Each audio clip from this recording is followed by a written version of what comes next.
Un cadeau de Noël pour Sydney. On va fêter Noël dans quelques jours sur la petite île de Chicalor. Partout, les gens décorent des sapins avec des boules de couleurs et des guirlandes. Les passagers se bousculent dans les trains, des cadeaux plein les bras pour leur famille. Et on a même installé un sapin de Noël à la gare de triage pour les locomotives. Pour ne pas faire de jaloux, chez les Diesel aussi, on a mis des décorations. Mais Diesel 10 trouve quand même une raison pour rouspéter. Je vous ferai remarquer que les locomotives à vapeur ont beaucoup plus de décorations que nous. Oui, je suis allé chez eux chercher des wagons tout à l'heure. Il y avait des centaines de guirlandes partout. Et moi alors? Je suis une boule de Noël géante.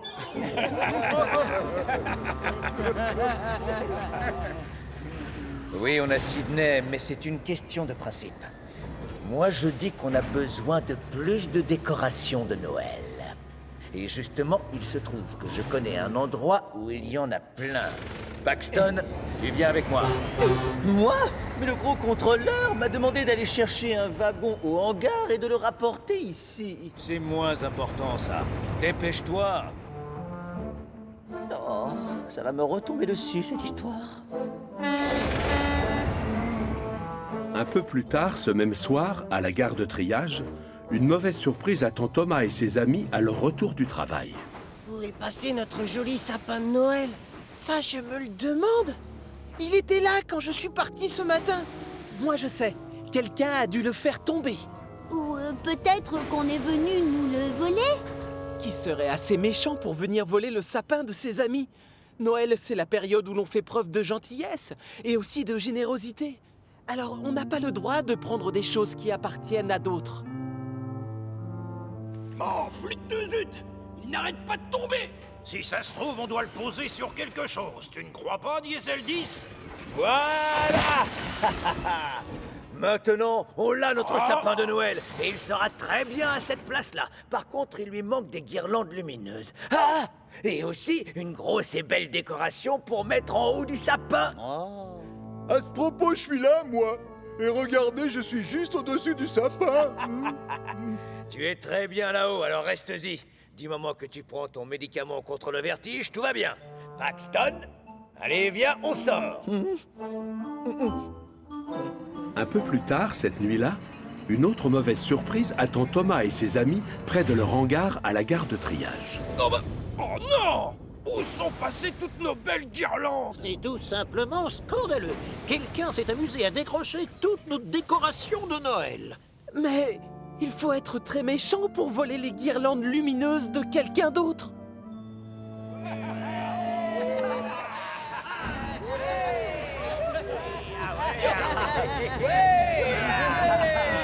Mais je croyais que vous vouliez mettre des petites lumières dans le sapin, moi. Sois gentil, mêle-toi de tes affaires, Sydney. Si tu veux, tu peux jouer les décorations de Noël, comme tu es déjà accroché au plafond, en attendant que tes nouvelles roues soient enfin livrées. Et sans vouloir te vexer, il faudrait quelque chose de plus joli pour le sapin. Ah bah ça tombe bien parce que je connais un endroit génial, moi. Hein, Paxton? Non, ce sera sans moi. Ne compte plus sur moi pour t'aider dans tes combines. Et je te rappelle que le chef m'a demandé d'aller chercher un wagon. Alors au revoir. Le lendemain, profitant de l'absence des locomotives à vapeur qui sont toutes parties travailler, Diesel 10 pénètre dans la gare de triage. Il est loin de se douter qu'une petite locomotive verte l'observe. Ça y est, je l'ai. Diesel 10? Oh, coucou, Percy. Je ne savais pas que tu étais caché dans ce coin. Non, tu vas tout de suite remettre ça à sa place. Pas envie.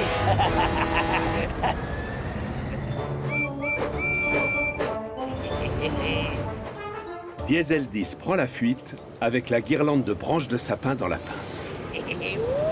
N'écoutant que son courage, Percy part à sa poursuite. Suis ce diesel!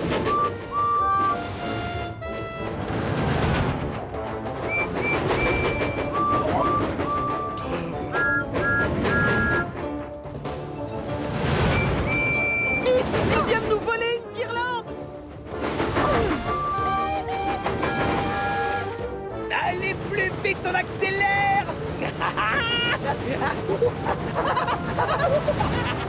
Ah, c'est malin.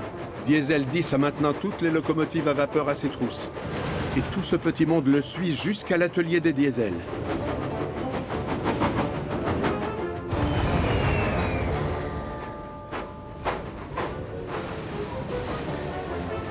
Tu n'es qu'un voleur! Eh mais il est à nous, ce sapin de Noël. Oh, bravo. Tu nous as aussi volé nos petites lumières. Pareil pour cette guirlande de sapin! Ce n'est pas juste. Vous avez plus de décorations de Noël que nous. C'est toujours la même histoire. Les vapeurs passent avant les diesels. Non, là c'est toi qui exagères. Le gros contrôleur aime toutes ces locomotives. Non. Les copains, regardez ce que le gros contrôleur nous a fait livrer pour mettre dans l'atelier. Oh, salut la compagnie. Qu'est-ce qui vous amène? Waouh! Mais regardez toutes ces jolies décorations! Il est vraiment sublime, ce sapin. Oui, a priori, c'est notre cadeau de Noël. Tu vois? Les locomotives à vapeur récupèrent leurs biens et retournent à la gare de triage. Seul Percy s'attarde chez les Diesel. Sydney, ça fait combien de temps que tu es perché là-haut? Je ne crois pas que ça fasse si longtemps. Enfin, j'ai oublié. Oh, je peux t'aider, ça fait 2 ans et demi. Vous rigolez? C'est très très long comme délai, non? C'est juste un jeu de roue que j'attends. J'ai l'impression que la commande s'est perdue en route. Une idée fuse alors dans la cheminée de Percy. Comme les 4 vents sont sur son chemin pour rentrer à la gare de triage, la petite locomotive en profite pour aller discuter avec le gros contrôleur. Au hangar, Thomas et ses amis sont bien contents d'avoir récupéré leurs décorations de Noël. Même si certaines ont mal vécu cette mésaventure et sont à moitié cassées. Oh, non. Encore les diesels, je craque. Arrête, tout va bien. Mais c'est Sydney. Eh oui, Gordon, c'est bien moi. Je te remercie encore, Percy, de m'avoir offert le plus beau des cadeaux de la Terre. Grâce à toi, je vais pouvoir à nouveau me rendre utile et être efficace. Un cadeau? On peut savoir lequel? Mes jolis roues, pardi. Si je comprends bien, tu as offert un cadeau à un vieux diesel. Et après toutes les choses que les diesels ont faites aujourd'hui, Noël, c'est l'occasion de faire preuve de gentillesse et de faire plaisir aux autres. Et justement, voilà pourquoi mes amis Diesel et moi, on s'est tous dit que c'était plutôt vous qui devriez avoir ceci. mais il fallait ça! Merci. Mais vous allez mettre quoi comme décoration si vous nous donnez les vôtres? Seulement moi et mes nouvelles roues, pardi. Bah quoi, je suis jolie.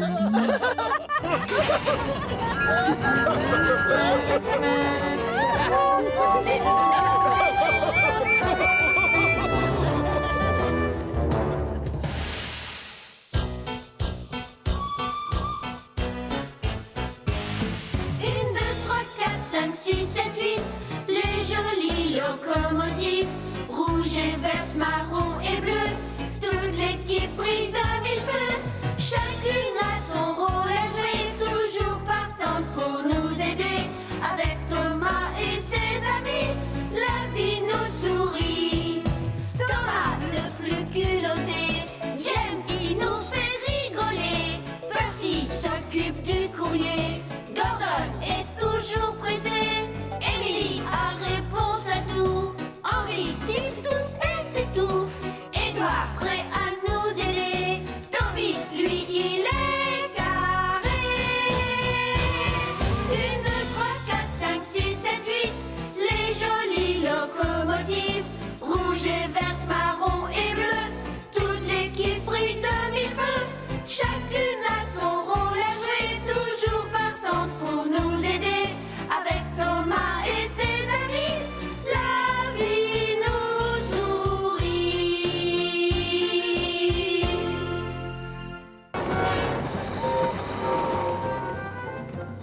Stafford le discret.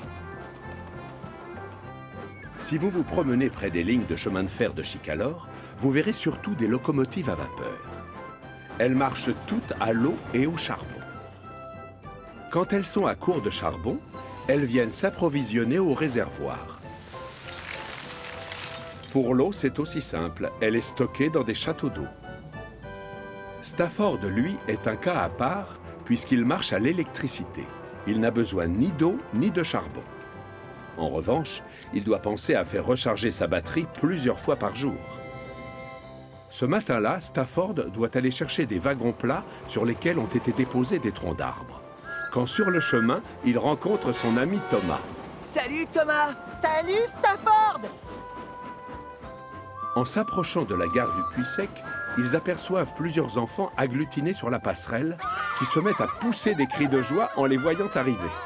Tiens, voilà Thomas!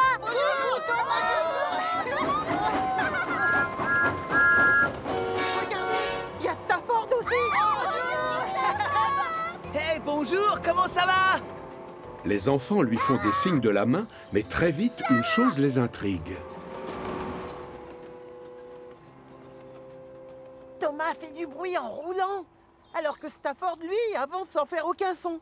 C'était étrange! Stafford a très bien entendu les remarques des enfants. C'est comme s'il avait reçu une flèche en plein cœur. Si je roule sans faire de bruit, c'est parce que je fonctionne à l'électricité. Oh, j'aimerais faire des tchou-tchou, moi aussi, pour être comme mes amis. Quelques minutes plus tard, Stafford arrive près des hangars pour prendre le chargement de troncs qu'il doit livrer sur les quais. Écoutez les bruits que font Thomas et Percy. C'est vraiment mon rêve de pouvoir faire la même chose.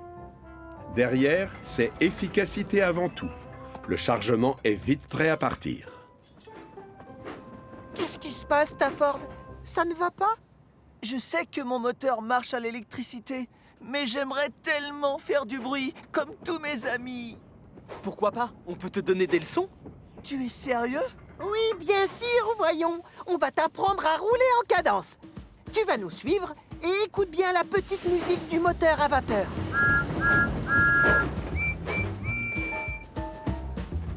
Stafford applique les consignes de Thomas à la lettre et roule à côté de ses deux amis. Tu entends le bruit que je fais, Stafford? Et maintenant, c'est à toi. Tchouf, tchouf, tchouf, tchouf, tchouf, tchouf, tchouf, tchouf, tchouf. Bravo! Maintenant, écoute les bruits de Percy. À toi, tu dois faire pareil, Stafford. Pouf, pouf, pouf, pouf. Oui, bien, chapeau. On croirait que ton moteur marche à la vapeur. Merci, Thomas. Merci, Percy. Tout content, Stafford prend le chemin du port. Thomas et Percy, quant à eux, sont ravis d'avoir appris leur petite musique à leur ami.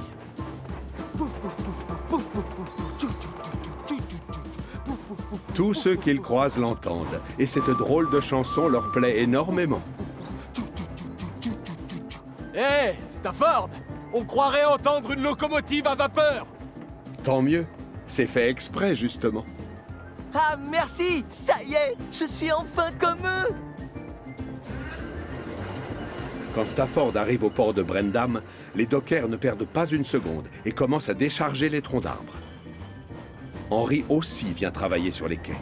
Et au moment de s'arrêter, il laisse échapper un nuage de vapeur.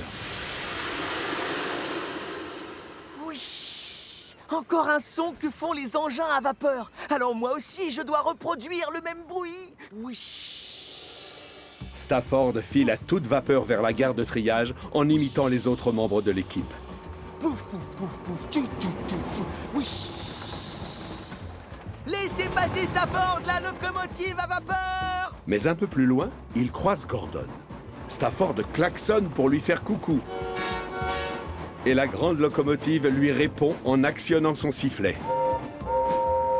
Oh, c'est vrai, ils ont aussi des sifflets, alors que moi, je n'ai qu'un klaxon.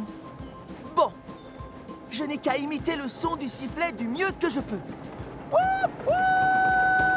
5 minutes plus tard, Stafford retrouve les enfants perchés sur la passerelle. La petite musique du moteur à vapeur remporte beaucoup de succès.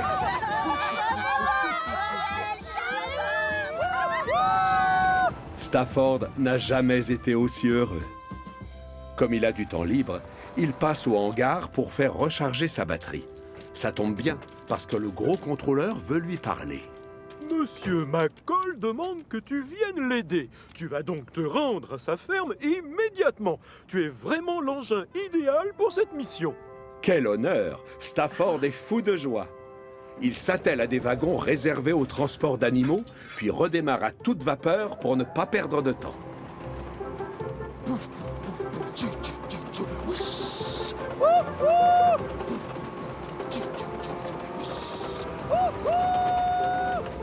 5 minutes plus tard, la ferme de Monsieur McCall est en vue.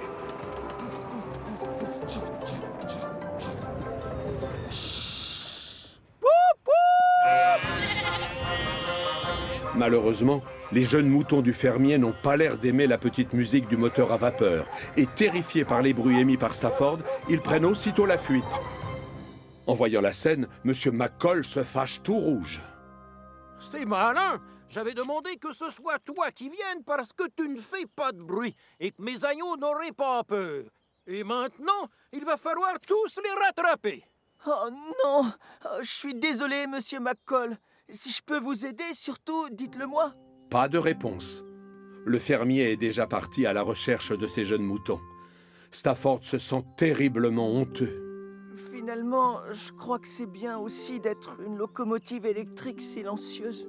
Alors qu'il réfléchit aux avantages d'avoir une batterie à la place d'une chaudière, il entend quelque chose dans le lointain. Ce serait pas... Oui, je crois bien. C'est ça! Je les entends bêler. Mais alors, monsieur McCall est parti du mauvais côté? Stafford décide d'aller prévenir le fermier en roulant sans faire de bruit.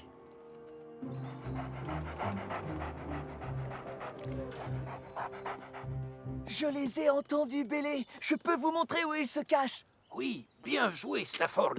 On va aller les chercher. Aussitôt dit, aussitôt fait. Mais cette fois-ci, Stafford avance sans faire de bruit. Fini les pouf-pouf, oubliez les chouchous, terminez les wish.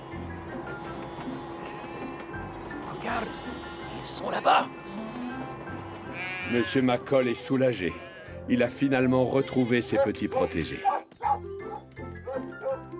Et 10 minutes plus tard, les agneaux sont tous à l'intérieur du wagon. Et c'est parti pour la promenade. Stafford les conduit jusqu'à leur nouveau pâturage. Merci. Les agneaux ont l'air de t'apprécier énormément. Tu sais pourquoi? Parce que tu es calme et que tu ne fais aucun bruit. Tout est bien qui finit bien. Et à la fin de la journée, c'est avec le sourire que Stafford retourne à son hangar. Ah, Stafford? Pourquoi t'es-tu remis à rouler sans faire de bruit? Alors tu n'aimes plus dire wish et wouh wouh? En fait, j'ai réfléchi et ça a quelques inconvénients. Je n'ai rien d'une locomotive à vapeur. Moi, je suis Stafford le discret. Et je suis fier de mon moteur silencieux. Chut. Pas de neige pour Thomas. C'est l'hiver sur la petite île de Chicalor. Le vent est glacial et les arbres ont perdu toutes leurs feuilles. Et d'après la météo, il va sûrement neiger très bientôt. En prévision, les locomotives se sont équipées d'un chasse-neige, parce qu'on n'est jamais trop prudent. Coucou, Edward! Toi, je vois que tu as écouté la météo. Oh oui, Percy. Maintenant, avec le chasse-neige, je suis tranquille. Mais tout le monde ne pense pas la même chose. Thomas, par exemple, déteste rouler avec un chasse-neige. Alors, pour s'en débarrasser, il va le cacher sur une voie de garage pendant que personne ne le regarde. Je vais laisser mon chasse-neige ici, dans la forêt. Et je vais faire croire aux autres que je l'ai perdu. Thomas raconte alors un gros mensonge à son conducteur. Il lui fait croire que le chasse-neige n'est pas de la bonne taille et qu'il faut l'enlever tout de suite. Ah, c'est plus agréable comme ça. Je me sens mieux. Tout content, Thomas retourne à la gare de triage. Oh, Thomas? Mais qu'as-tu fait de ton chasse-neige? Tu ne vas jamais me croire. Je l'ai cherché partout, mais impossible de remettre la roue dessus. Et cette nuit-là, comme la météo l'avait prévu, il se met à neiger. Très vite, un grand manteau blanc recouvre chaque centimètre carré de Chicalor, y compris les rails, les quais de gare et les ponts. Le matin venu, au moment d'aller travailler, toutes les locomotives mettent leur chasse-neige pour pouvoir circuler plus facilement. Enfin non, toutes sauf une. Et il y a quelqu'un que ça met très en colère. Thomas, comme tu n'as pas de chasse-neige pour dégager la voie, tu vas devoir rester ici dans ton hangar. C'est trop dangereux de rouler sans équipement adapté. Pas de souci, monsieur. Émilie, comme toi tu as l'air d'être plus prévoyante, je vais te demander de déblayer la ligne de Thomas. On ne sait jamais. D'accord, monsieur. Thomas bouillonne de joie. Je ne suis pas forcé de mettre un chasse-neige, c'est le bonheur. En revanche, il y en a une qui fait la tête, c'est Émilie. Au lieu d'être au chaud dans un hangar, la pauvre a les roues gelées à force de patauger dans la neige. C'est trop injuste. Pourquoi moi, je suis obligée de mettre ce stupide chasse-neige et pas Thomas? C'est alors qu'elle entend des enfants éclater de rire. Je parie qu'ils sont en train de se moquer de moi. Tout ça parce que j'ai l'air ridicule avec ce machin devant moi. La colère de la petite locomotive verte monte d'un cran. Mais alors qu'elle s'approche des enfants, elle s'aperçoit qu'ils sont en train de jouer dans la neige. Pendant que certains font de la luge, d'autres fabriquent d'énormes boules de neige. Ah! Je me suis trompée, les enfants ne se moquent pas de moi. Ils profitent du temps pour faire toutes sortes de jeux. Finalement, la neige, c'est moins ennuyeux que je ne le croyais. De son côté, Thomas s'ennuie ferme. La journée lui semble terriblement longue. Ce qui me console, c'est que je ne suis pas forcé de rouler avec un chasse-neige comme Émilie. Youpi! Et vous, vous trouvez qu'Émilie a l'air de s'embêter? Elle s'amuse même tellement à rouler dans la neige que la voie est dégagée en un rien de temps. Je te félicite. Comme tu as fait de l'excellent travail, je vais te confier une mission spéciale. Tu vas aller chercher Annie et Clarabelle et tu remplaceras Thomas sur la ligne principale, d'accord?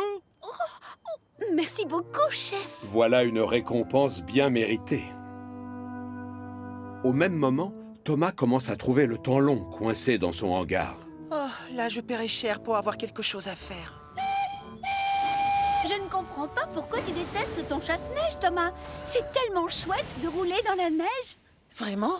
Et devine quoi? C'est moi qui vais prendre Annie et Clarabelle pour travailler sur ta ligne. Première nouvelle, Thomas est sous le choc.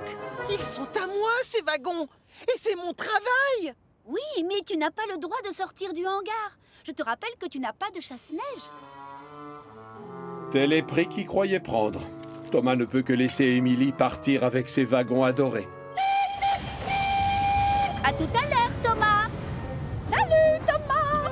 Cherche bien, ton chasse-neige ne doit pas être loin. Pour un peu, Thomas se taperait la tête avec une clé à molette. Qu'est-ce qui lui est passé par la chaudière tout à l'heure?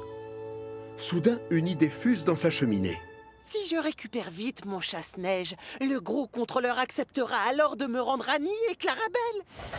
Thomas s'éloigne sans faire de bruit afin que personne ne remarque son départ. Une fois dans la forêt, il se met à la recherche de la voie de garage où il a laissé son chasse-neige. Mais malheureusement, ces portions de voie n'ont pas encore été déblayées. Impossible de voir quelque chose avec toute cette poudreuse. Tous les monticules se ressemblent. Oh non! Le chasse-neige est sûrement caché sous ce manteau blanc. On ne le voit plus. Thomas n'a pas du tout envie de retourner à la gare de triage. Lui, ce qu'il veut, c'est rouler dans la neige avec ses wagons. Mais suis-je bête? Je n'ai pas besoin de mon chasse-neige. Avec un peu de chance, Émilie a fini de dégager ma ligne. Tout content, le voilà qui met le cap sur la ligne principale pour parler à Émilie. Tout à coup, le temps se gâte et des flocons se remettent à tomber. Et c'est la catastrophe. Il faut que je trouve Émilie. Il faut que je trouve Émilie. La neige tombe de plus en plus et Thomas, qui a du mal à voir devant lui, commence à regretter son hangar. La couche de neige recouvrant les rails devient de plus en plus épaisse. Et très vite, les roues de la petite locomotive bleue n'arrivent plus à avancer. Oh non! La situation empire très vite. La couche de neige arrive presque aux premières branches des arbres. Oh, c'est affreux. Et finalement, je regrette de l'avoir caché, mon chasse-neige. Il réalise qu'avec ses bêtises, il risque de passer la nuit dehors, dans le froid.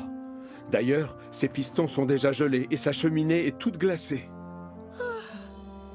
Le pire, c'est que personne ne sait que je suis ici. Ouf, tout n'est pas encore perdu. Un bruit de moteur résonne dans la forêt. Mais qui se promène à cette heure-là? Ah, Émilie! Salut, Thomas! Je suis drôlement contente de te voir, tu sais. Thomas! Qu'est-ce qui t'arrive? Tu en fais une tête! Nous sommes passés à la gare de triage, mais tu n'y étais pas. Le gros contrôleur, lui, a l'air d'être sur le point d'exploser. Ah bravo, c'est malin. Voilà ce qui arrive quand on désobéit à son chef et que l'on sort sans chasse-neige. Oui, je sais, pardon. J'ai été le cacher tout à l'heure, et maintenant je n'arrive plus à le retrouver. C'est de ça qu'on voulait te parler, justement. On l'a retrouvé sous un tas de neige un peu plus loin. Merci beaucoup, Émilie. Pardon, monsieur. Parfois, on n'a pas le choix. Et quand la météo l'exige, on doit porter un équipement adapté. À partir de maintenant, quand il se mettra à neiger, c'est avec plaisir que je roulerai avec. Bravo. Et j'espère que ça te servira de leçon, Thomas. Demain matin, c'est toi qui iras dégager les voies pour aider Émilie. Oui, d'accord, mais avant, j'ai une petite surprise pour toi. Tu nous suis? Émilie fonce à toute vapeur à travers la poudreuse. Derrière, Thomas a hâte de savoir quelle est cette fameuse surprise. Mais voilà qu'Émilie ralentit près du champ où se trouvent des enfants. Wow! Regarde-moi tous ces bons hommes de neige.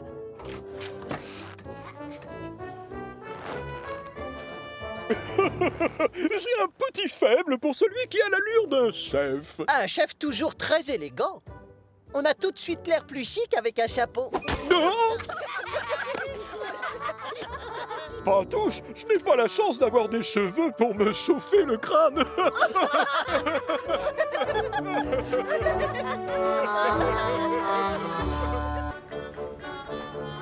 Qui est qui? Bill et Ben sont jumeaux. Alors forcément, ils se ressemblent. Beaucoup même. Bonjour, Ben. Bonjour, Bill. Comme on les confond tout le temps, on a collé des plaques sur leurs flancs avec leurs prénoms. Bill et Ben. Le problème, c'est que les jumeaux cultivent leur ressemblance. Ça leur permet de faire des farces à leurs amis. Ce jour-là, Bill et Ben sont en train de travailler sur la ligne principale quand tout à coup, une locomotive ultra rapide leur grille la priorité en passant devant eux à la vitesse d'une fusée. Les jumeaux en restent bouche bée. Tu le connais, toi, Bill? Je l'avais jamais vu avant. Thomas, tu l'as vu, la locomotive super rapide qui vient de passer? Tu veux parler de Connor? C'est une locomotive moderne qui vient d'être engagée. Il s'occupe des passagers qui viennent du continent. En tout cas, il a l'air assez vaniteux. Je me trompe? Ça ne se fait pas de foncer comme ça et de faire peur aux autres locomotives. Connor n'est pas vaniteux, je le connais bien. Et je le trouve même drôlement sympathique. Visiblement, les jumeaux ne sont pas du tout du même avis. Un peu plus loin, Bill et Ben sont en train de traverser le tunnel de Henry quand soudain... Salut les jeunes! Devinez qui les croise dans l'autre sens, roulant à fond les wagons. Ah, c'était encore lui, hein, Bill? J'en ai l'impression, oui. Oh, peut-être qu'on devrait lui donner une leçon à notre façon. Qu'est-ce que tu en dis? Pourquoi pas, ça lui apprendrait. Et c'est ainsi que pour se venger, les jumeaux décident de jouer un mauvais tour à Connor. Justement, voilà la locomotive fuselée qui traverse le pont séparant Chicalor du continent. Bill l'attend devant le stop. Bonjour, super fusée. Salut l'ami, moi c'est Connor. Et moi, Bill. Ça te dirait de faire la course, Connor? Toi contre moi, d'ici jusqu'au château des elfes. Ça ne serait pas loyal, Bill. Ne le prends pas mal, mais je suis bien trop rapide. À moins que je ne me serve que d'un seul piston. Un seul piston? Non, je refuse. Roule aussi vite que ça te chante. Tu serais étonné de voir à quel point je suis rapide. Très étonné, même. Bon, d'accord, j'accepte. Mais je t'aurais prévenu. Les locomotives démarrent à fond les wagons. Mais Bill est vite distancé.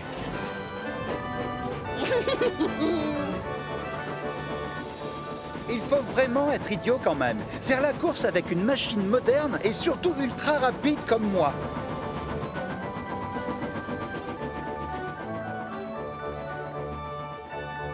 Et pourtant, quand Connor arrive au château, une surprise l'attend. T'en as mis du temps, dis donc! Je croyais que t'étais une fusée! Connor est persuadé que c'est la même locomotive qu'il a laissée près de la passerelle, alors qu'en fait, c'est son jumeau. Et comment? Par quel... Explique-moi comment tu as fait. Je ne t'ai jamais vu me passer devant. Oh, c'est parce que je devais rouler trop vite pour toi! Tu n'as pas senti un courant d'air à un moment? Ne sois pas susceptible, on n'a qu'à faire la belle! Tout de suite, ça te va? On fait la course dans l'autre sens. D'accord. Les voilà de nouveau sur la ligne de départ. À vos marques, prêts? Partez!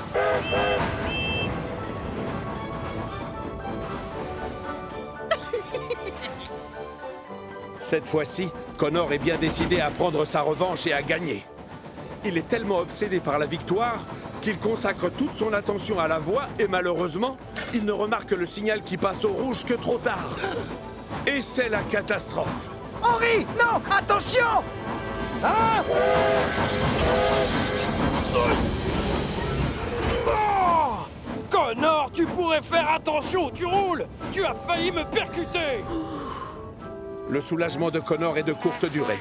Regardez qui voilà. Il y en a un qui va se faire disputer. Je ne sais pas comment ça se passe sur le continent, mais une chose est sûre, la sécurité est la priorité quand on roule sur mon chemin de fer.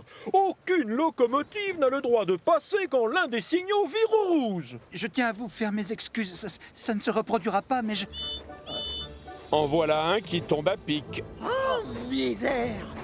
Qu'est-ce qui s'est passé? Ah, les choses vont se corser. Oh non! Le pauvre Connor est tombé en panne, chef! Oh, évidemment, vous êtes deux. Et vous vous êtes moqué de moi. Je me demandais comment vous pouviez être plus rapide. Bill et Ben, j'aurais dû me douter que vous étiez derrière cette histoire.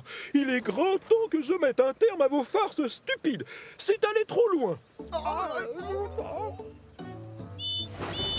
Le gros contrôleur ordonne à Bill d'aller à l'atelier de réparation pour se faire repeindre en une autre couleur. Comme ça, tout le monde pourra enfin savoir lequel est Bill et lequel est Ben. Bonjour, Bill. Sois le bienvenu chez nous. J'ai cru comprendre qu'il fallait te repeindre. Je suis pas Bill, moi c'est Ben. Toi, tu peux parler à mon frère Bill. Attends, je vais le chercher. Oh non, non, non, reste là. Tu essaies de me jouer un mauvais tour, mais le gros contrôleur m'a prévenu, alors ça ne marche pas.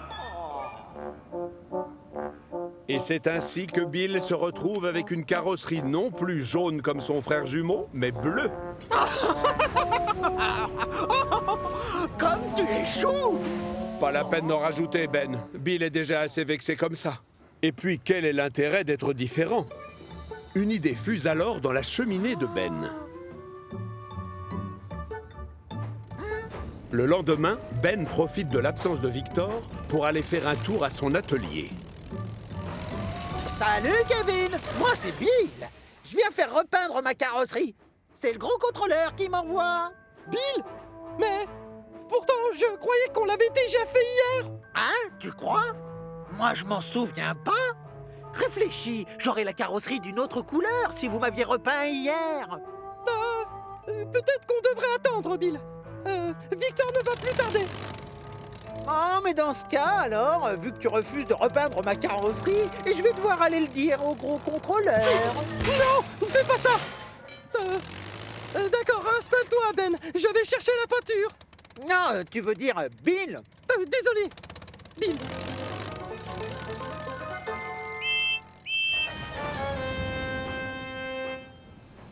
J'adore cette nouvelle couleur. Ça te va bien, le bleu. Même chose pour toi, Bill. Qu'est-ce que c'est que cette mascarade? Kevin! Malheureusement, Victor arrive trop tard. Les jumeaux sont redevenus chacun la copie conforme de l'autre. On vous a eu. Au revoir. Désolé, chef. Et alors que les jumeaux prennent le chemin du retour, ils aperçoivent Connor au loin. Oh, regarde, Bill. C'est Connor. Et si on lui proposait de faire la course contre une machine fraîchement repeinte? Bonne idée, Ben. Officiellement, c'est moi qui suis passé du jaune au bleu, je te rappelle. Je vais voir s'il veut bien faire la course jusque chez Victor. Salut, Connor. Tu me reconnais, j'espère. Allez, on fait la revanche? Maintenant que ton frère jumeau est en jaune et toi en bleu, d'accord. On va jusque chez Victor, alors. Allez, appuie à fond sur l'accélérateur. Pourquoi veux-tu que je me fatigue? Un raccourci pour Thomas. Ce jour-là, le soleil brille au-dessus de la petite île de Chicalor. Thomas est tranquillement en train de travailler en compagnie d'Annie et de Clarabelle, quand soudain, il croise Bertie qui roule sur la route d'à côté. Salut les escargots! Oh, ignore-le, Thomas. Il adore se moquer de nous. Mais vous n'êtes pas des escargots. Vous filez aussi vite que le vent. Oh, ce n'est pas de nous qu'il parlait.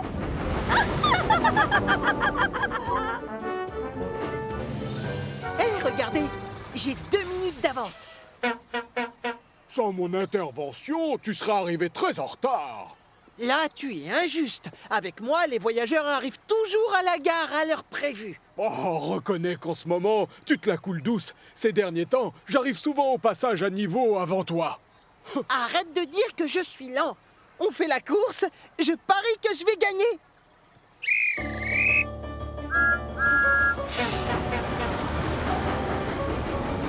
Thomas et Bertie adorent faire la course ensemble. De temps en temps, c'est Bertie qui est le plus rapide. Surtout quand Thomas doit attendre que des moutons libèrent le passage. Mais parfois, c'est Thomas qui arrive en tête. Par exemple, quand Bertie doit patienter pendant qu'on répare la route et qu'il y a du trafic. Roule moins vite, Thomas. Les chaînes vont se briser. Ou tu vas te casser un essieu. C'est moi qui suis en tête. C'est moi qui vais gagner. Malheureusement, ces derniers temps, à chaque fois qu'ils font la course, et même si Thomas roule à fond les wagons, oh non! C'est toujours Bertie qui gagne. C'est fou comme tu te traînes en ce moment, mon pauvre Thomas. Thomas a beau se creuser la cheminée, il n'arrive pas à comprendre comment Bertie peut gagner la course à chaque fois. J'ai roulé encore plus vite que d'habitude. Un peu plus tard dans la journée, leurs chemins se croisent à nouveau. Mais Thomas boude dans son coin et refuse de faire coucou à son ami. Allons, ne sois pas fâché. Pour te consoler, je vais t'avouer mon secret. Quoi? Quel secret? Ça fait 1 semaine qu'on m'a dérouté. En fait, maintenant, je prends un raccourci. Du coup, mon trajet est beaucoup plus court. Thomas n'en croit pas ses pistons. Il ne savait pas qu'on avait le droit de prendre des raccourcis pendant la course. Cette nuit-là, Thomas est tellement en colère qu'il n'arrive pas à dormir. C'est un tricheur. J'aime faire la course avec lui, mais si on le déroute, ça change tout. Ça veut dire quoi, être dérouté, au fait? Ça signifie que tu ne prends pas le même chemin que celui que tu avais l'habitude de prendre. Et en quoi ça te dérange, ça, Thomas? Bertie prend un raccourci maintenant. Alors forcément, il arrive avant. Tout à coup, une idée géniale fuse dans la cheminée de Percy. Dis donc, et pourquoi tu prendrais pas un raccourci, toi aussi? Tu diras que tu as été dérouté, tout comme Bertie. Thomas réfléchit et se dit que c'est une excellente idée. Mais ces wagons ne sont pas du tout du même avis. Il n'y a pas de raccourci sur la ligne principale, tu le sais. Si tu prends un autre chemin, tu risques d'oublier une gare ou de mettre en retard tes voyageurs. Tant pis, Thomas est déterminé. Ah. Si Bertie a le droit de se dérouter, moi aussi. Un peu plus tard, Thomas arrive à la gare des Fleurs, pile au même moment que Bertie. Certains passagers descendent du train et d'autres montent encore plus nombreux. Mais dès que les portes des wagons se referment, Thomas redémarre à toute vapeur. Au revoir, Bertie. À très bientôt, Thomas. Cette fois-ci, pas question de perdre la course. Si Bertie a le droit de se dérouter, moi aussi. Thomas s'approche d'un croisement où les rails partent vers la gauche. Peut-être que c'est un raccourci. Non, pas de chance. C'est juste une voie de garage pour les locomotives qui veulent se reposer. Et le revoilà sur la ligne principale. Quelques mètres plus loin, Thomas tombe sur une autre voie qui s'écarte sur la gauche. Peut-être que c'est un raccourci. À notre avis, non. À notre avis, non. Cette fois-ci, Thomas découvre une vieille gare abandonnée. Oh, flûte. C'est tout sauf un raccourci. Dommage. On t'avait prévenu. On t'avait prévenu. Les passagers commencent à se plaindre. Mais Thomas refuse toujours de s'avouer vaincu. Il finit par trouver une portion de voie assez ancienne qui conduit vers la forêt. C'est forcément un raccourci, ça. On te dit qu'il n'y en a pas, Thomas.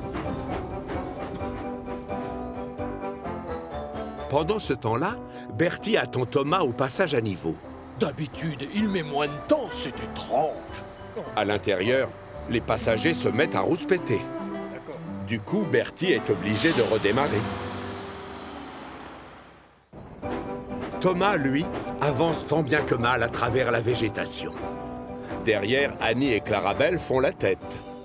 Thomas, s'il te plaît. Tu nous emmènes où déjà? Tout va bien. Ce raccourci doit bien déboucher quelque part. On va vite sortir de cette forêt et ensuite...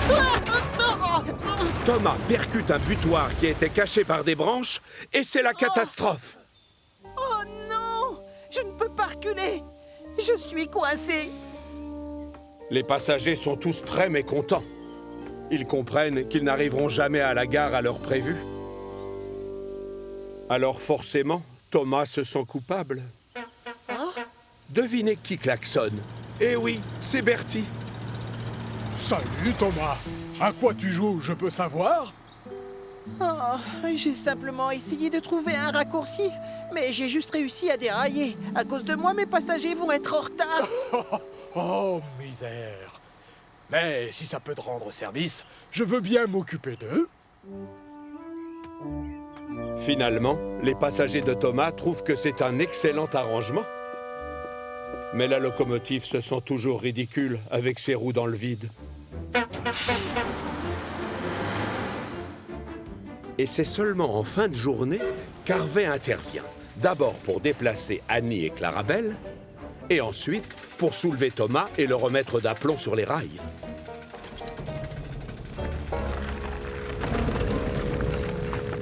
Bien évidemment, le gros contrôleur est très en colère.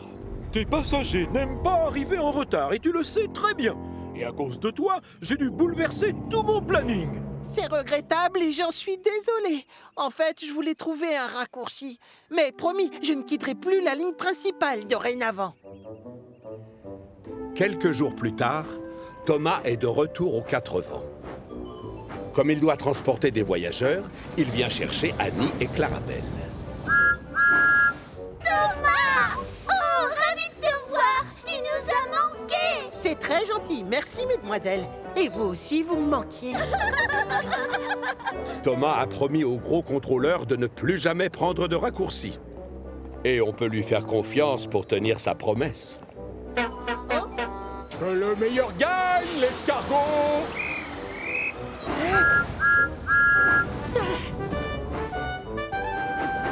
Mais pour autant, ça ne l'empêche pas de faire la course avec Bertie.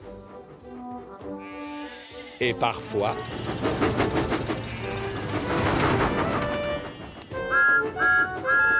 c'est même Thomas qui arrive le premier. Flynn déprime. Ce jour-là, Thomas est chargé de faire le tour de Chicalor en compagnie du gros contrôleur et d'une équipe d'inspecteurs des chemins de fer. Parfait. C'est bon, tout est en ordre. Alors maintenant, nous allons au centre de recherche et de secours. D'accord, Thomas? Bien, chef. C'est parti, on y va. Au centre de recherche et de secours, Belle et Flynn attendent de passer l'inspection avec impatience. Regarde! J'arrive à atteindre ce grand arbre sans problème. Et alors? Moi aussi, je le touche. Et aussi celui qui est derrière, par-dessus le marché. Je vous présente nos 2 véhicules de pompiers. Belle et Flynn. Ah, je vois. Les canons à eau de Belle sont directement reliés à sa citerne. C'est très pratique, ainsi que vous venez de le voir il y a 2 minutes. Belle?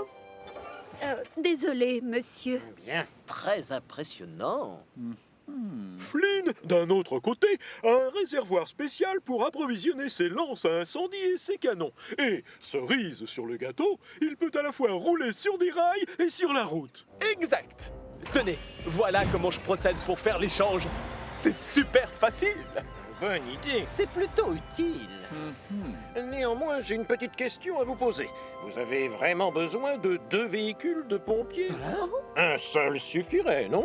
Si nous vivions sur une île minuscule, j'imagine que oui. Seulement, moi, je trouve que nous sommes plus en sécurité avec 2. Oui, je vois. Bien pensé. Au travail! La cloche sonne, on a un incendie!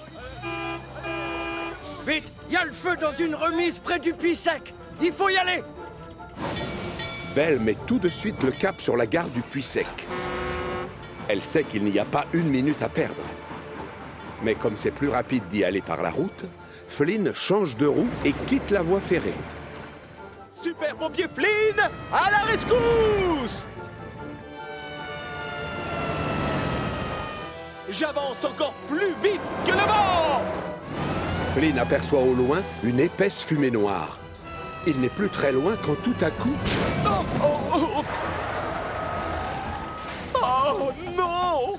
C'est pas le moment d'avoir un pneu crevé! Pauvre Flynn, ce n'est pas son jour de chance, on dirait. Il est coincé en plein milieu de la route. Et il ne peut que regarder Belle arriver sur le lieu de l'incendie. En quelques minutes, elle éteint le feu sans l'aide de personne. Sous les regards très impressionnés des 3 inspecteurs. Belle est une excellente recrue pour les pompiers. Je confirme, elle est douée. Bien joué, Belle. Bravo, là tu nous as épatés. On se sent beaucoup plus en sécurité en sachant que tu es là. Arrêtez les compliments, Belle est toute rouge. Vous êtes trop gentil, merci. Flynn, lui, est terriblement déçu.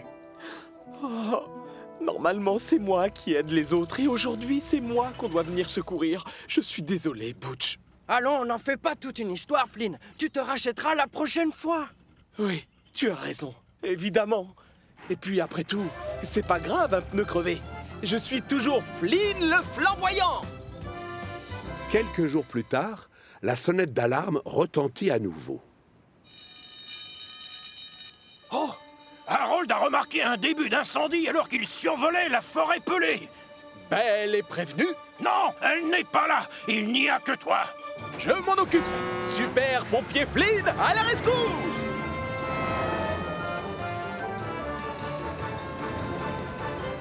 Cette fois-ci, Flynn décide de rester sur les rails. Comme ça, au moins, il est sûr de ne pas crever un de ses pneus. Je ne m'arrête pas, Thomas. J'ai un incendie à éteindre. Flynn aperçoit au loin un filet de fumée noire. Le feu n'a pas l'air d'être très important. À vrai dire, on dirait plus de la vapeur que de la fumée. Oh! Tiens, salut, Flynn. Belle? Si je comprends bien, tu as déjà éteint le feu. Mais enfin, tu aurais dû m'attendre. Je t'aurais donné un coup de roue. Mais un feu, ça n'attend pas, Flynn. Tu le sais bien, quand il y a une urgence, on doit intervenir. Même si elle a raison, Flynn est très déçu. Ce n'est pas grave, tu sais. C'était un tout petit feu de rien du tout. Non, la vérité, c'est que tu t'es très bien passé de mon aide. Je t'ai vu, tu t'es débrouillé comme un chef. Peut-être que l'inspecteur a raison, tu sais. Oh, Peut-être que le gros contrôleur n'a pas besoin de 2 véhicules de pompiers sur sa ligne. Quelques jours plus tard, Thomas vient exprès voir Flynn pour lui annoncer une grande nouvelle. Et voilà, il va y avoir un grand spectacle de feux d'artifice ce soir, là-haut au château des elfes. Et donc le chef a demandé que ce soit toi qui sois de garde au cas où il y aurait un incendie. Tu devrais demander à Belle. Belle est la championne des feux. Et en plus, elle n'a pas besoin d'aide. Pas question, le gros contrôleur te veut toi. Et après tout, c'est toi, Flynn, le flamboyant. Mais le gros contrôleur n'a pas besoin de 2 véhicules de pompiers. Thomas va donc proposer le travail à Belle à la place. Un peu plus tard, ce même soir, il emmène les visiteurs au château des elfes pour assister au feu d'artifice. Belle est à son poste, prête à intervenir en cas d'incendie. Flynn, en revanche, est introuvable. Il a préféré rester dans son hangar près du centre de recherche et de secours. Et le pauvre a le cœur gros.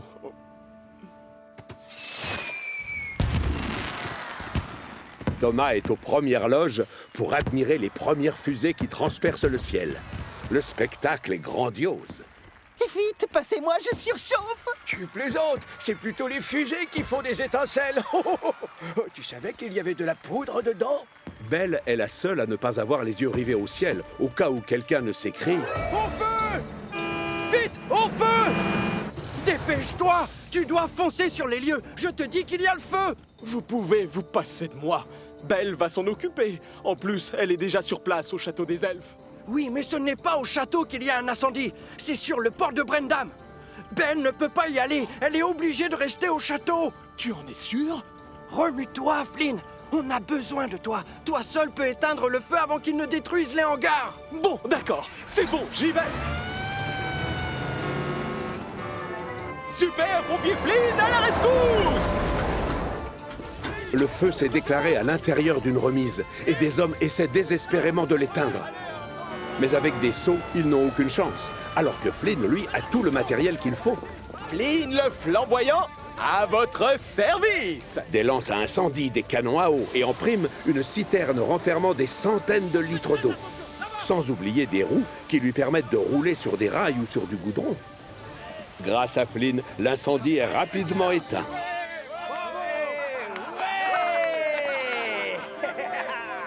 Et c'est avec le sentiment du devoir accompli que notre super pompier rentre chez lui.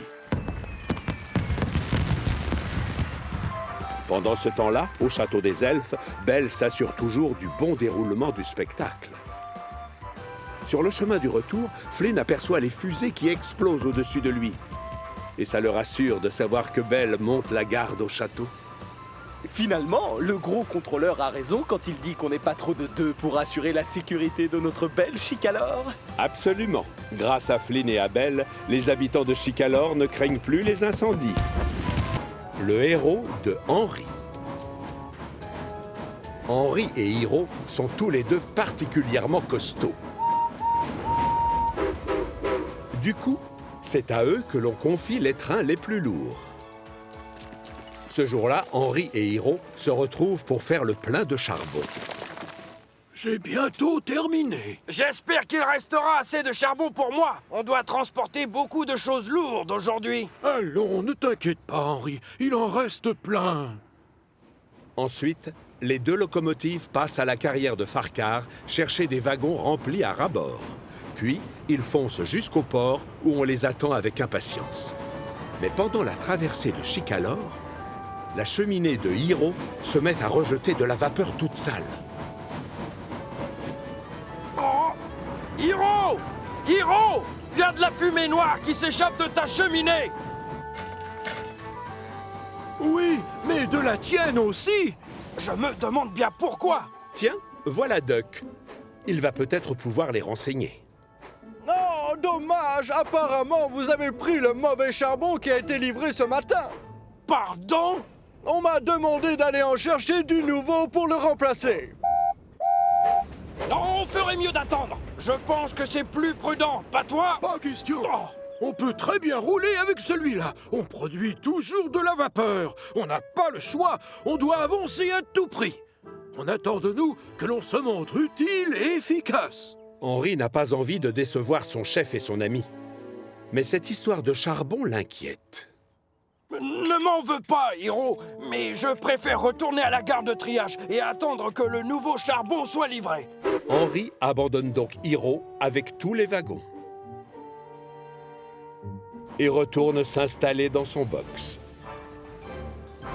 Hiro, en revanche, refuse de baisser les pistons.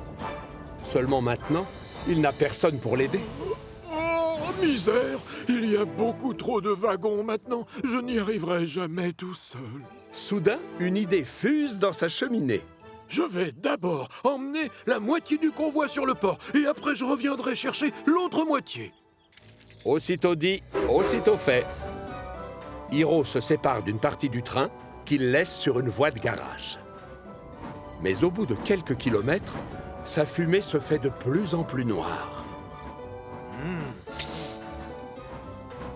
Oh, Burk, c'est quoi cette odeur épouvantable? Oh. Désolé, Gordon, on a dû me donner un charbon qui brûle mal. Eh bien, dans ce cas-là, tu devrais aller faire nettoyer ta chaudière. Non, impossible, pas le temps. Cette livraison est importante et on m'attend. Pour Hiro, le travail passe avant tout. Mais alors qu'il roule vers le port, sa chaudière se met à faire de drôles de bruits. Oh non! Ce n'est vraiment pas le moment de me lâcher. Écoutez-moi ce boucan. On a l'impression que tes essieux sont complètement tordus. Désolé, mais je n'ai pas le temps, Thomas. J'ai encore plein de wagons à aller chercher. À chaque fois que Hiro traverse une gare, les gens le regardent bizarrement, en se demandant ce qui provoque cet étrange vacarme. Puis, il se bouche le nez. Mais rien n'arrête Hiro. Il s'attelle au wagon et retourne sur le port à toute vapeur. Mission accomplie. Le train complet est arrivé à bon port, c'est le cas de le dire. Mais voilà le gros contrôleur. Ah, Hiro, tu tombes bien. J'aimerais que tu ailles chercher des poutres métalliques à la fonderie pour ce bateau là-bas. Elles pèsent très lourd, je te préviens. Tu auras besoin de Henri pour t'aider à tirer le convoi. Oui, bien, monsieur, mais... Mais quoi, Hiro? Je veux que tu reviennes au plus vite. Le bateau part à 16 heures. Hiro sait qu'il doit aller faire nettoyer sa chaudière. Mais on ne refuse rien au gros contrôleur. Oui, monsieur... Dis-moi, mon grand, comment se fait-il que ta vapeur soit si noire? Ce n'est pas normal! Hiro ne prend pas le temps de répondre à son chef. De toute façon, avec ce boucan, il entend très mal ce qu'on lui dit. Il retrouve Henri à la gare de triage. Henri, ça y est, j'ai livré tous les wagons de la carrière. Mais maintenant, j'ai vraiment besoin de toi. Quoi? Tu as réussi à tirer le convoi en entier? Même avec le mauvais charbon? Ça n'a pas été facile, c'est vrai. Mais parfois, tu sais, on n'a pas le choix et on doit avancer. Ah, tu crois? J'attendais que le bon charbon soit livré pour reprendre le travail. Mais puisque tu arrives à rouler sans encombre, peut-être que je peux retourner sur les rails, moi aussi. Et c'est ainsi que les deux amis prennent le chemin de la fonderie. Ensuite, ils repartent avec les wagons plats sur lesquels sont disposées plusieurs rangées de poutres métalliques. C'est Hiro qui tire et Henri qui pousse. C'est dingue comme ils sont lourds, tous ces wagons plats!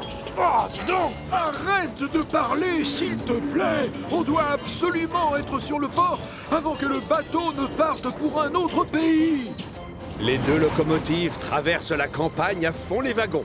Quand tout à coup, la chaudière de Henri se met à faire les mêmes bruits que celle de Hiro. Ma chaudière est en train de grincer très bizarrement, Hiro! Pourquoi on n'irait pas voir si le nouveau charbon est arrivé? Non, Henri! On est super pressé! Le bateau doit partir à 16 heures! Mais alors qu'il se lance dans la montée sur la colline de Gordon, un bruit encore plus étrange que les autres résonne. Incroyable! Ce n'est pas Henri qui freine, c'est Hiro. Bon bah alors! Pourquoi tu t'arrêtes? C'est ma chaudière qui s'est bloquée, je crois. Cette fois, c'est sûr, c'est la panne. Je te demande pardon. C'est toi qui avais raison. On aurait dû aller chercher l'autre charbon. À cause de moi, on n'arrivera jamais sur le port avant le départ du bateau. Ne t'inquiète pas, Hiro. Tu m'as appris qu'il fallait avancer à tout prix. Et donc c'est ce que l'on va faire tous les deux. Henri pousse aussi fort que ses pistons le permettent. Et tout doucement, le convoi réussit à se hisser jusqu'au sommet. Henri réussit à faire avancer tous les wagons plats, plus Hiro. Ah, oui, encore, c'est bien. Allez, fonce, bravo! Dans un vacarme épouvantable, Henri appuie à fond sur ses pistons. Ses roues tremblent et ses essieux grincent, mais tant pis. Il est déterminé à aller jusqu'au bout. Sur les quais, les dockers saluent son exploit en poussant des cris de joie et des bravos. Espérons que le gros contrôleur soit aussi d'humeur à les féliciter. Tu es un champion! Tu es revenu juste à temps. Bravo, Hiro! Et en plus, tu as réussi l'exploit de travailler alors que ton train était extrêmement lourd et avec du mauvais charbon. Je vous remercie, chef. Et j'avoue que ça n'aurait pas été possible sans Henri. C'est lui qui nous a poussés alors que j'étais en panne. Exact. Mais, Hiro, tu m'as appris que l'on doit rouler même quand ça ne va pas. J'ai suivi ton conseil. En tout cas, mes félicitations à tous les deux. Maintenant, faites-moi plaisir et filez chez Victor pour un bon décrassage. Un peu plus tard, les chaudières des deux amis sont comme neuves et on a rempli leur citerne avec du bon charbon. Plus rien ne les empêche de se remettre au travail. Tu veux que je te dise? Tu avais raison. C'est possible d'avancer quoi qu'il arrive. Et même avec du mauvais charbon. Oui, mais c'est plus facile quand on a un bon combustible, non? Allez, viens, on va leur montrer qu'on est efficace. Surtout quand on travaille ensemble.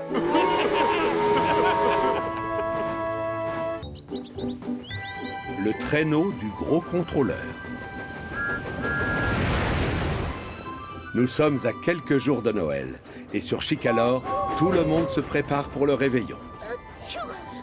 Une grande foire est organisée pour l'occasion au château des Elfes et c'est Thomas qui s'occupe des invités. Le comte, lui, ne tient pas en place. Bonjour, Thomas! Une seule chose l'obsède, que la foire soit un succès. Bienvenue, mesdames et messieurs. Avancez! Je vous invite à vous rendre dans la salle d'exposition au premier. Attention à la marche! Tiens, mais voilà Winston et le gros contrôleur. Bonjour, je vous attendais. C'est bien que vous ayez pu venir. Ah non, voyons, c'est normal, Sir Robert. En quoi puis-je vous aider? Dites-moi tout.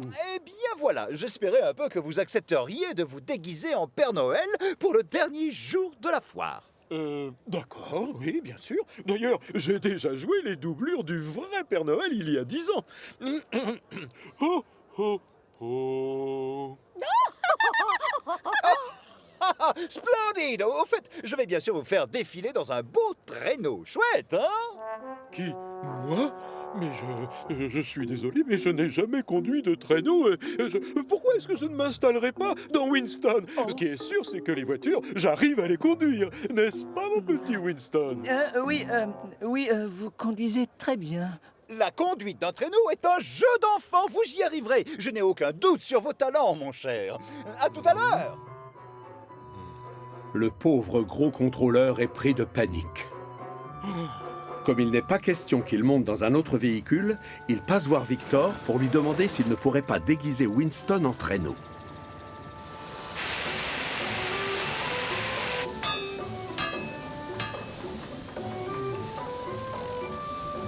C'est bon. Merci beaucoup, Victor. Et merci à toi aussi, Kevin. Grâce à vous, Winston est tout simplement magnifique.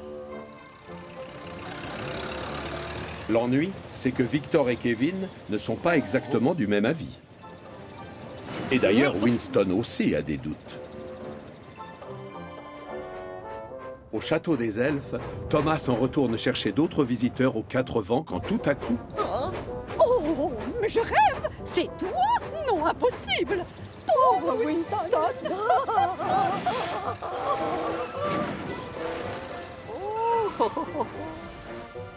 Pourquoi tu te balades dans cet accoutrement? Le gros contrôleur tient à ce que je me déguise en traîneau. Mais on va se moquer de moi. Oui, et c'est vrai que tu as l'air ridicule. Je vous assure, attendez de voir le résultat, Sir Robert. Ils ont fait un sacré travail en très peu de temps. Et moi, Oh, impossible! Je suis obligé de vous dire non. Enfin, personne ne croira jamais que cette voiture est le traîneau du Père Noël. Mais j'ai... Non! Mon choix est le meilleur. Je vais vous dénicher un traîneau digne de ce nom. Mais vous êtes sûr que c'est sans danger? Je vous rappelle que je n'ai jamais conduit de traîneau. Mais tout ira bien. J'ai confiance en vous, mon cher.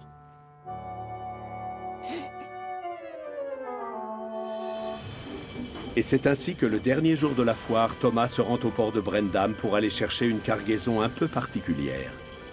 Et oui, le comte a eu le dernier mot. Le gros contrôleur va l'avoir, son traîneau du Père Noël. Vas-y doucement, c'est très fragile. S'il y en a un qui doit faire attention, c'est toi, Thomas. La météo a dit qu'il allait geler.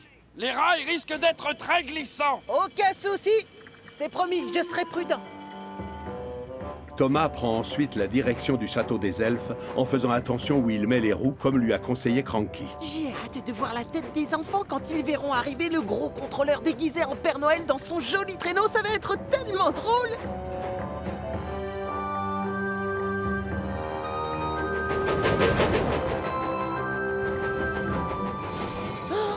Oh, passez-moi, je surchauffe. Les rails sont glissants. Cranky avait raison de me dire de me méfier. Eh oui, ce n'est pas facile. Surtout quand on doit monter une côte aussi pentue que celle qui mène au château du comte. Mais Thomas s'accroche et il réussit finalement à atteindre le sommet.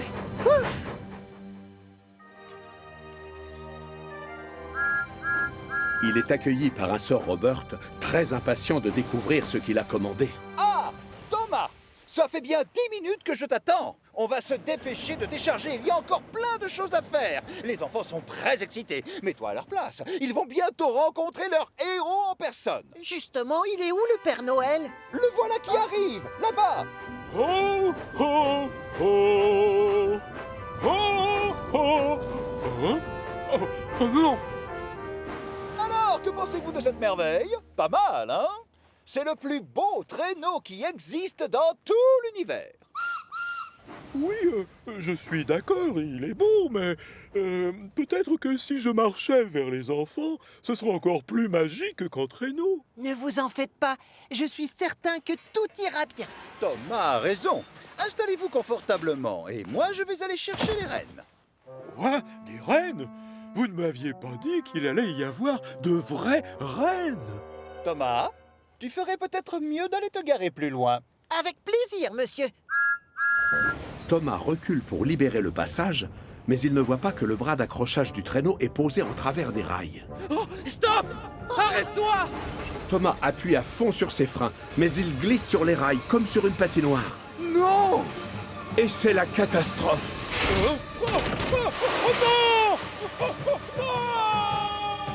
Oh, passez-moi, je surchauffe!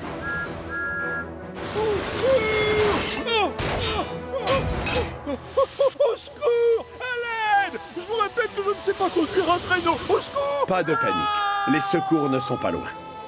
Tenez-vous, chef! J'arrive, je suis derrière vous! Stop! Stop! Stop! Où sont les freins sur cet engin? Oh, non! Oh! Je suis là! Thomas! À l'aide!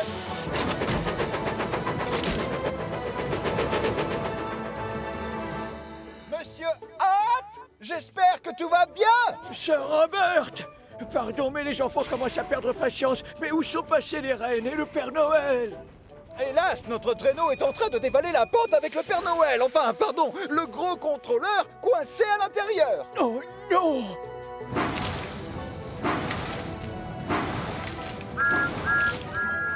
Thomas! Eh oui, c'est bien la petite locomotive bleue qui remonte vaillamment la côte, en tirant le traîneau dans lequel bougonne un gros contrôleur très fâché.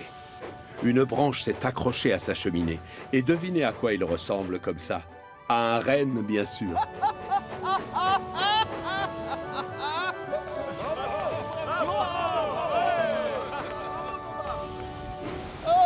Je vous avais bien dit que je ne savais pas conduire un traîneau, n'est-ce pas, Sir Robert? Heureusement qu'il y avait Thomas pour venir jouer le rôle du renne. Et à vrai dire, je trouve qu'il lui manque Juste un petit accessoire pour entrer totalement dans le personnage. Oh, voici Thomas, la machine de Noël au nez rouge. Allez, au travail Thomas. Il y a plein d'enfants qui t'attendent là-bas. Tu sais, le vrai Père Noël serait très fier de nous deux, crois-moi. Et c'est ainsi que Thomas, la locomotive au nez rouge, emmène le faux Père Noël dans la cour principale du château des elfes pour le plus grand bonheur des enfants venus des 4 coins de Chicalor. Ho, ho, ho! Joyeux Noël, les enfants!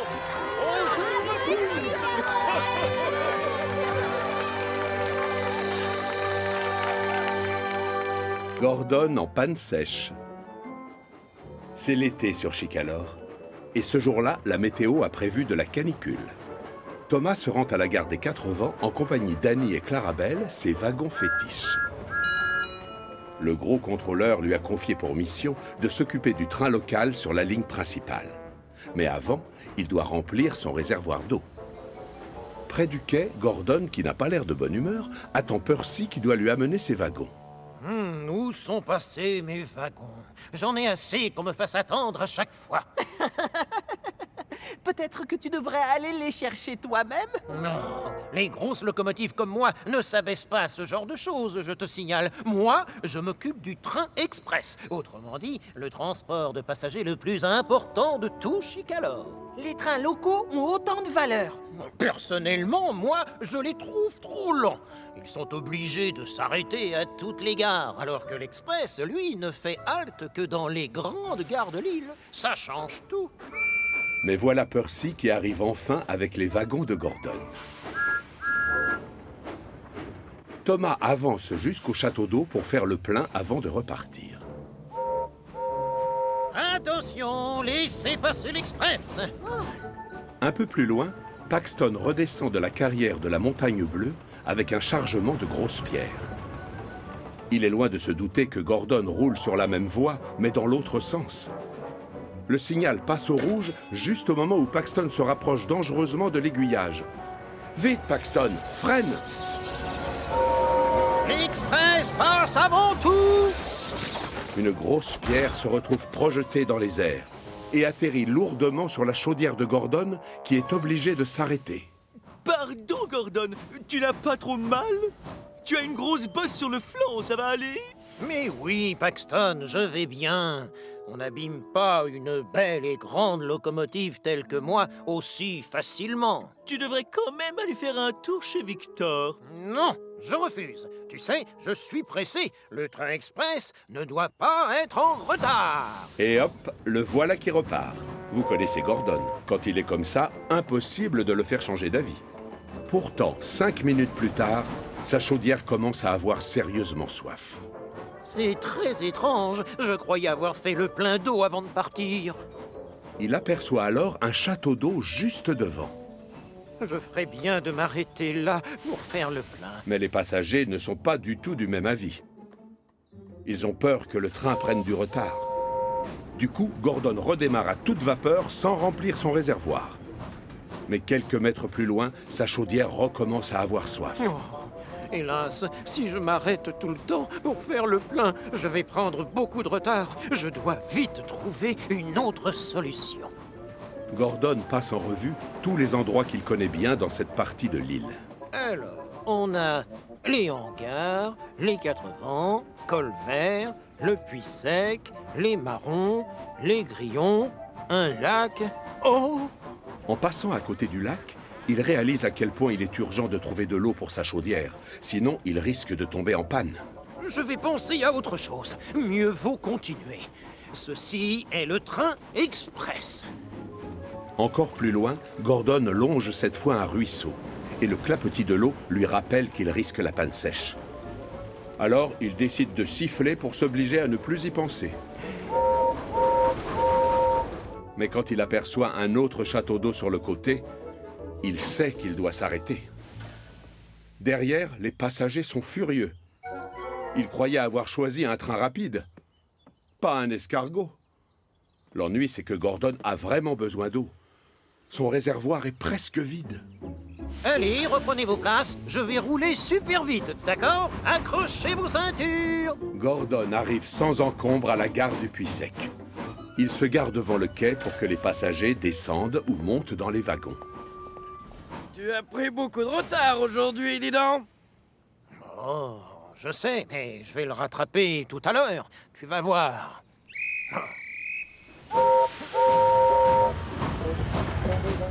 Gordon redémarre. Mais il a à peine parcouru quelques mètres que sa chaudière recommence à avoir soif. Mais non, c'est rien. Roule, allez, c'est rien. Roule, avance, ne pense à rien. Il faut continuer. Il aperçoit alors un troisième château d'eau sur le côté. Seulement, cette fois, il continue tout droit.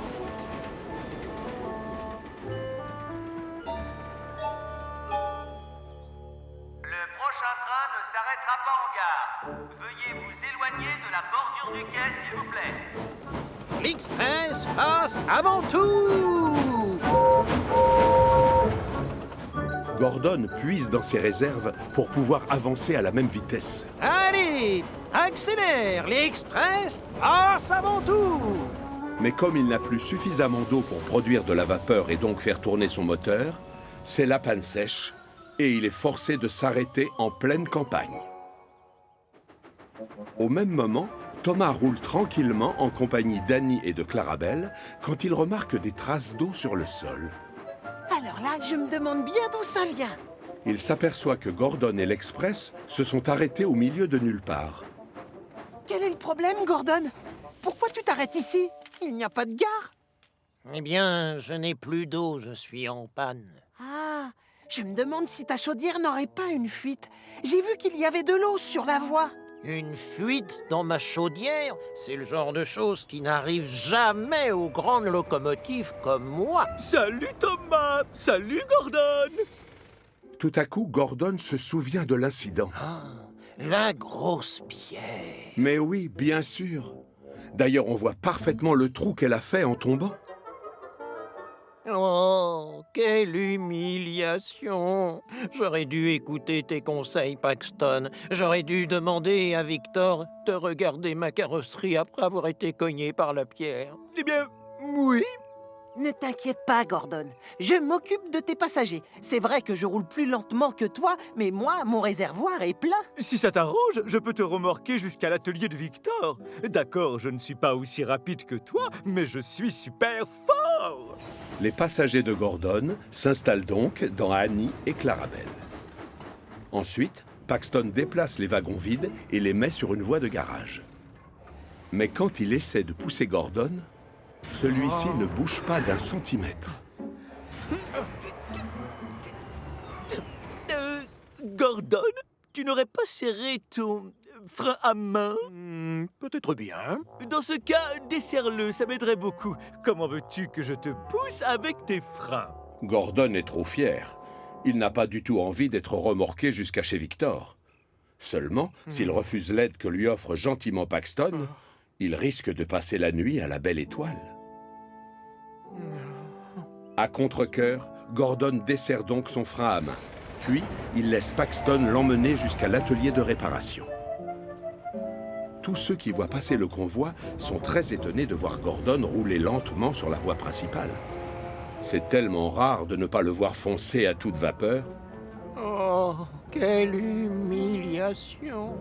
Victor a été prévenu et les mécaniciens se mettent tout de suite au travail. 2 heures plus tard, le trou a été colmaté et Gordon est de retour. Bien sûr, toutes les locomotives sont déjà au courant de sa mésaventure et les moqueries fusent de tous les côtés. N'oublie pas de remplir ton réservoir, Gordon. Les chaudières ont souvent soif. Et ne t'approche pas des pierres volantes. Gordon sait qu'on va se moquer de lui pendant longtemps. Mais cette histoire lui aura servi de leçon. Dorénavant, sa priorité, c'est sa chaudière. Une mission qui ne sent pas bon. Ce soir-là, à la gare de triage, James raconte des histoires qui font peur aux autres locomotives.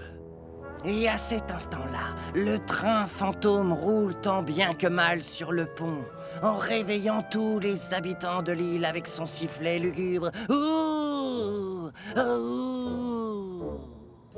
La majorité des locomotives ne croient pas aux histoires que raconte James.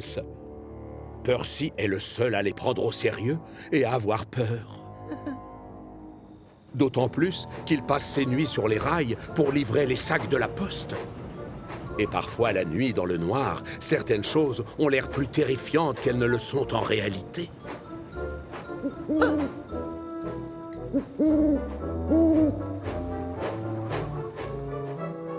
Et pile à ce moment-là, je l'ai vu. C'était le train fantôme. Oh, James!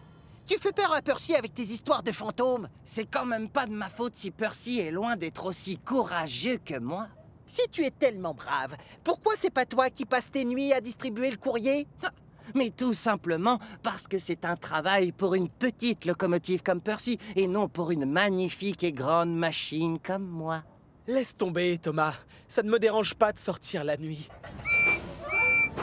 Et puisque tu es si courageux, James, tu n'as qu'à relever le défi que je vais te lancer. Tu veux bien t'occuper du hareng volant cette nuit? Oui, top là, j'accepte, avec plaisir. C'est pas un train rempli de poissons qui va me faire peur. Oui, on verra, James. Je sens qu'on va rire. C'est donc sûr de lui que James part sur le port chercher le hareng volant et sa cargaison de poissons, tout juste sortis des cales des chalutiers. Mais alors qu'il s'approche du train, une odeur épouvantable commence à se faire sentir. Oh! Sur le quai, Porter déplace des wagons pendant que Cranky décharge les caisses des pêcheurs. Oh, Porter, c'est quoi cette terrible odeur? Enfin, ce sont les poissons, James. C'est toi qui vas t'occuper du hareng volant? Non, le hareng volant, c'est le domaine réservé de Henry, alors que moi, je transporte des voyageurs. Peut-être que je devrais aller le chercher. James retourne donc à la gare de triage. Réveille-toi, Henry. Tu es en retard pour aller chercher la poubelle volante. Hein? Oh, mais tu ne devais pas t'en occuper à ma place cette nuit? Mais non, voyons, tu as mal compris. Pourquoi je m'en occuperais, tu m'expliques? C'est ton train. Moi, je suis bien trop beau pour y toucher. Mais tu avais dit que tu le ferais. Tu devais prouver ton courage. Alors là, je crois que tu as rêvé, mon ami.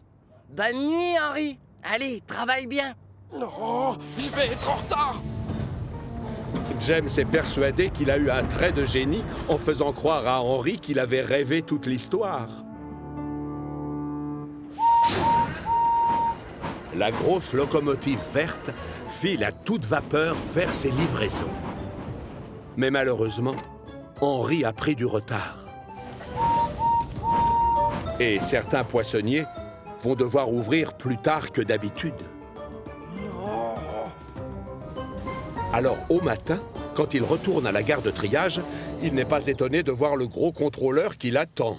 Je peux savoir ce qui t'est arrivé hier soir, Henry? Pourquoi les livraisons ont-elles eu autant de retard? Je suis désolé, chef. Je crois que je me suis endormi. J'ai rêvé que James proposait de prendre le hareng volant à ma place. Mais c'est la réalité, Henry. Je l'ai entendu t'en parler. Et il n'est pas le seul. James essaie de se faire tout petit dans son coin. C'est vrai, James? Vas-y, parle, je t'écoute. Est-ce ta faute si les poissons ont été livrés en retard? Désolé, monsieur. J'avais vraiment l'intention de m'occuper du hareng volant à sa place. Et d'ailleurs, je suis même allé sur le port. Mais voilà, ça sentait très mauvais. Hein? Mais enfin, évidemment que ça sent mauvais un poisson. Seulement, tu avais bien dit à Henry que tu allais t'occuper de son train. Oui, je sais, chef, mais j'ai cru que si je m'approchais de ces wagons, mes passagers risquaient de se plaindre ensuite si je sentais le poisson pas frais. Je ne veux pas le savoir. Donc ce soir, tu vas te charger des livraisons de poissons. Comme ça, tu tiendras la promesse que tu as faite à Henry. Oh, d'accord, monsieur. Évidemment, James est furieux. Toute la journée, il n'arrête pas de penser à ce qu'il va être obligé de faire la nuit suivante. Et quand vient le soir, alors qu'il arrive sur le port, l'odeur de poisson lui attaque les narines. Et ça ne lui plaît pas du tout. Coucou, James. Où sont tes wagons? Tu n'es pas venu chercher le hareng volant, dis-moi? Peut-être que si. James prend tout son temps et recule tout doucement vers les wagons farceurs. S'il vous plaît, faites attention. Oh, je ne veux pas qu'un seul poisson tombe sur moi. Les wagons farceurs le regardent prendre toutes ces précautions et ça les fait bien rire. James a peur de sentir mauvais. James a peur de sentir mauvais. Ah non, dites pas ça. Et d'ailleurs, c'est faux. James a peur de toucher aux poissons. James a peur de toucher aux poissons. James est tellement perturbé par ces moqueries qu'il ne fait pas attention à ce qui se passe autour de lui. Et c'est la catastrophe. Alors que Cranky décharge les caisses de poissons des chalutiers, James recule sans regarder où il met ses roues et percute la palette. Oh non! James! Le pauvre James a des poissons jusqu'aux yeux. Et ça, bien sûr, ça fait beaucoup rigoler les wagons farceurs. Porteurs aussi, d'ailleurs. Tu sais, normalement, on transporte les poissons à l'intérieur des wagons. La forte odeur de poisson se renforce avec les minutes qui passent. Du coup, James file à toute vapeur faire ses livraisons. Et quand vient le matin, à la gare de triage, les locomotives sont réveillées par un drôle de parfum très désagréable. Oh, c'est quoi cette odeur? Ça, c'est une odeur de poisson. Ça vient du box de James. C'est drôlement gentil. Il a rapporté un cadeau pour le gros contrôleur. Moi, n'importe quoi. James remarque seulement maintenant le poisson allongé devant son nez et qui a dû atterrir là après le choc. Oh, c'est ça l'odeur. Bah, j'ai eu un petit accident hier soir. Pourtant, vu d'ici, ta belle carrosserie rouge a l'air intacte. C'est grâce à l'huile de poisson, ça, James. Reconnais que tu brilles encore plus que d'habitude. Tout le monde se tait. Le gros contrôleur arrive. Beau travail, James. Encore bravo. J'étais très content ce matin quand j'ai su que les caisses avaient été livrées à l'heure aux poissonniers. Et ce, malgré, comment dire, ton accident. Oh, James, d'où vient cette odeur? Tu vas me faire le plaisir d'aller te laver tout de suite, c'est compris? Bien, monsieur. Merci beaucoup. C'est avec le plus grand bonheur que je vous obéis, chef. James a prévenu. Il ne partira pas avant d'avoir été complètement récuré de haut en bas.